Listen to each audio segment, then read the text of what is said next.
నిన్న దాదాపు 10,000 మందితో పార్లమెంట్ మార్చ్ స్టార్ట్ చేశారు.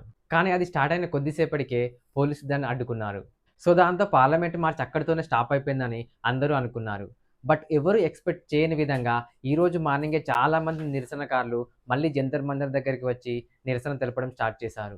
ప్రభుత్వం వాళ్ళ డిమాండ్స్‌పై స్పష్టమైన క్లారిటీ ఇచ్చేంత వరకు వాళ్ళు ఆ నిరసనను అలాగే కొనసాగిస్తారని చెప్పారు. కేంద్ర మంత్రి జేపీ నడ్డా గారు కూడా సీజేపీ నాయకులతో సమావేశమయ్యారు. బట్ ఆ సమావేశం నుంచి ఎటువంటి క్లారిటీ రాలేదు. ఇది ఇలా ఉండగా ఇప్పుడు ఈ నిరసనకారులకు రాహుల్ గాంధీ సపోర్ట్ కూడా తోడైంది. పార్లమెంట్ మార్చ్‌లో గాయపడిన విద్యార్థులను హాస్పిటల్‌కి వెళ్లి పరామర్శించి వచ్చాడు.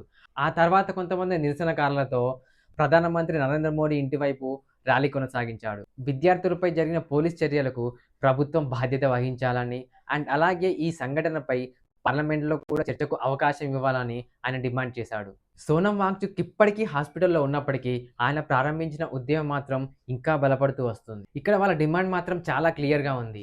వీళ్ళు ఫస్ట్ నుంచి ఒకటే పాయింట్ చెప్తున్నారు. నీట్ పేపర్ లీక్‌పై బాధ్యత వహిస్తూ సెంట్రల్ ఎడ్యుకేషన్ మినిస్టర్ అయిన ధర్మేంద్ర ప్రధాన్ రాజీనామా చేయాలి అని. ఇప్పుడు దేశంలోని అందరి చూపు ప్రభుత్వం తీసుకునే తదుపరి నిర్ణయంపై ఉంది. ప్రభుత్వం విద్యాశాఖ మంత్రి రాజీనామాను యాక్సెప్ట్ చేస్తుందా?